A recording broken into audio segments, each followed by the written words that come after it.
আসসালামু আলাইকুম রহমতুল্লাহ। প্রিয় দর্শক, আজকে আমরা কথা বলবো ভূমিকম্পের ভয়াবহতার প্রসঙ্গে। আমরা জানি গতকালকে সকালে এবং আজকে বেশ কয়েকবার রাজধানী ঢাকা সহ সারা বাংলাদেশে ভূমিকম্প অনুভূত হয়েছে। এই 2 দিনের ভূমিকম্পের মধ্যে সবচেয়ে ভয়াবহ ভূমিকম্পের তীব্রতা ছিল গতকালকের ভূমিকম্প। আল্লাহ পাক রব্বুল আলামিন আমাদেরকে রক্ষা করেছেন ব্যাপক ক্ষয়ক্ষতি থেকে। যদি এর মাত্রা আরেকটু বেশি হতো তাহলে আল্লাহ পাক রব্বুল আলামিন ভালো জানেন যে আজকে বাংলাদেশ বা ঢাকার পরিস্থিতি কী হতো। যাই হোক, আমরা আলোচনা সেদিকে না যেয়ে এই ভূমিকম্পের কারণ এবং এই ভূমিকম্প সম্পর্কে আমাদের কি করণীয়, কেন আসে ভূমিকম্প, এটা নিয়ে আমরা একটু আলোচনা করতে চাই। আপনারা জানেন আল্লাহ পাক রব্বুল আলামিন মানুষকে সৃষ্টি করেছেন একমাত্র তার ইবাদত করার জন্য, তার বন্দিগি করার জন্য, আল্লাহর দেখানো পথে মানুষকে চলার জন্য। সেই পথ থেকে যখন মানুষ বিচ্যুত হয়ে যায়, আল্লাহকে ভুলে যায়, তখন মানুষকে আল্লাহর পথে ফেরানোর জন্য হযরত আদম আলাইহিস সালাম থেকে নিয়ে হযরত রাসূল করিম সাল্লাল্লাহু আলাইহি সাল্লাম পর্যন্ত যুগে যুগে অসংখ্য নবী এবং রাসূলকে আল্লাহ তাআলা প্রেরণ করেছেন এই দুনিয়ায়। নবী আগমনের ধারাবাহিকতা শেষ হয়েছে হযরত মুহাম্মদ সাল্লাল্লাহু আলাইহি সাল্লামের আগমনের মধ্য দিয়ে, এবং এরপর থেকে আর কোনো নবী আসবেন না। এখন আমাদেরকে আল্লাহ পাক রব্বুল আলামিনের প্রিয় হাবিব রাসূল করিম সাল্লাল্লাহু আলাইহি সাল্লামের রেখে যাওয়া আমানত পবিত্র কোরআন এবং হাদিস অনুযায়ী আমাদের পথ চলতে হবে। সেই পবিত্র কোরআন এবং হাদিসের মধ্যে এই ভূমিকম্পের ভয়াবহতা সম্পর্কে বিশাল বর্ণনা রয়েছে। পবিত্র কোরআনে একটি সূরাই রয়েছে, সূরা জিলজাল নামে, যে সূরায় কিয়ামতের ভয়াবহতা, কিয়ামতের শুরু লগ্নে মাটি যখন সিংহায় ফু দেওয়া হবে তখন মাটি কীভাবে দীর্ণ হয়ে যাবে, ফেটে যাবে এবং পাহাড়গুলো তুলার মতো উঠতে থাকবে, সেই বর্ণনা সেখানে দেওয়া হয়েছে। ইজা জুলজিলাতিল আরদু জিলজালাহা, মানে আকাশ ফেটে যাবে, পাহাড় ভেঙে চুরমার হয়ে যাবে, সেই ভয়াবহ বর্ণনা রয়েছে। সেই ভয়াবহতার কিছুটা আমরা দেখতে পাই দুনিয়ার ইতিহাসে যদি আমরা ভূমিকম্পের দিকে লক্ষ্য করি। এক গবেষণায় দেখা গেছে 1960 সালের পর থেকে বিশ্বে ভূমিকম্পের মাত্রা বেড়েছে।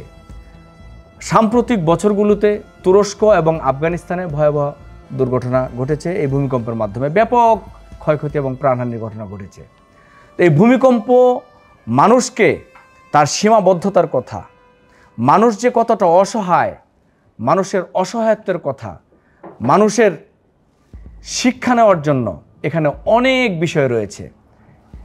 মানুষকে এই ভূমিকম্প থেকে শিক্ষা নিতে হবে যে মানুষকে তার সীমার মধ্য থেকে আল্লাহ পাক রব্বুল আলামিনের দেখানো পথে চলতে হবে এবং সেজন্য বেশি বেশি তওবা এবং ইস্তেগফার করতে হবে। বলা হয়েছে মানুষ যখন পাপাচারে মশগুল হয়ে যায়, লিপ্ত হয়ে যায়, মানুষ যখন আল্লাহর দেখানো পথ থেকে দূরে সরে যায়, তখন বিভিন্ন ধরনের বিপদ আপদ বালা মুসিবত দিয়ে আল্লাহ তাআলা মানুষকে, বান্দাকে সতর্ক করে থাকেন। আলেম উলামারা বলেছেন, ইসলামিক স্কলাররা বলেছেন, হাদিস বিশারদরা বলেছেন, এই ভূমিকম্প হলো আল্লাহ তাআলার পক্ষ থেকে মানুষের জন্য একটি সতর্কবার্তা।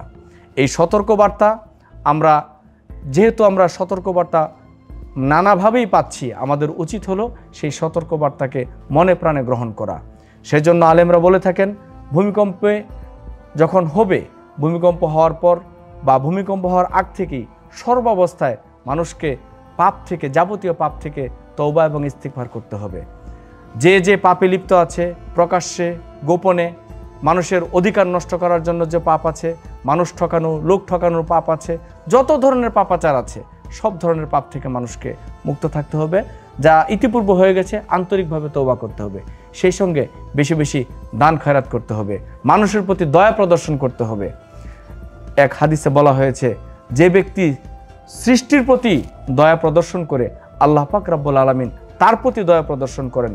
আমরা যদি মানুষ হয়ে আমরা অন্য মানুষের প্রতি দয়া প্রদর্শন করি, আল্লাহ পাক রব্বুল আলামিন আমাদের প্রতি দয়া দেখাবেন, আমাদের প্রতি দয়া হয়ে আমাদেরকে বিপদ আপদ থেকে রক্ষা করবেন। সেই সঙ্গে আমরা বেশি বেশি দোয়া করতে পারি। আমরা তওবা ইস্তেগফারের পাশাপাশি দোয়া করতে পারি। দোয়ার মধ্যে আমরা সবাই জানি সবচেয়ে এই বিপদ আপদ থেকে মুক্তির জন্য দোয়া আছে একটি, লা ইলাহা ইল্লা আনতা সুবহানাকা ইন্নী কুনতু মিনাজ জালিমিন। এই দোয়া আমরা বেশি বেশি পড়তে পারি। আমরা দোয়া পড়তে পারি ইয়া হাইয়ু ইয়া কাইয়ুম বিরাহমাতিকা নাস্তাগীস। আমরা দোয়া করতে পারি ইন্না লিল্লাহি ওয়া ইন্না ইলাইহি রাজিউন। কোরআন এবং হাদিসের মধ্যে এরকম অসংখ্য দোয়া আছে, যে সমস্ত দোয়ার মাকসাদ হলো নিজেকে বিলীন করে আল্লাহ পাক রব্বুল আলামিনের কাছে নিজেকে সমর্পণ করে দেওয়া, যে হে আল্লাহ, আমি অসহায়, এই দুনিয়ার সমস্ত মানুষ অসহায়, একমাত্র তুমি ক্ষমতাবান, তোমার ক্ষমতার কাছে, তোমার শক্তির কাছে আমাদের কোনো কিছুই নেই, আমাদের বাহাদুরি করার কিছু নেই। আল্লাহ, আমাদের পক্ষ থেকে পাপ হয়ে গেছে, আমরা তওবা করছি, আমরা তোমার আশ্রয় প্রার্থনা করতেছি, আমাদেরকে তুমি দয়া করো, ক্ষমা করো, মাফ করো।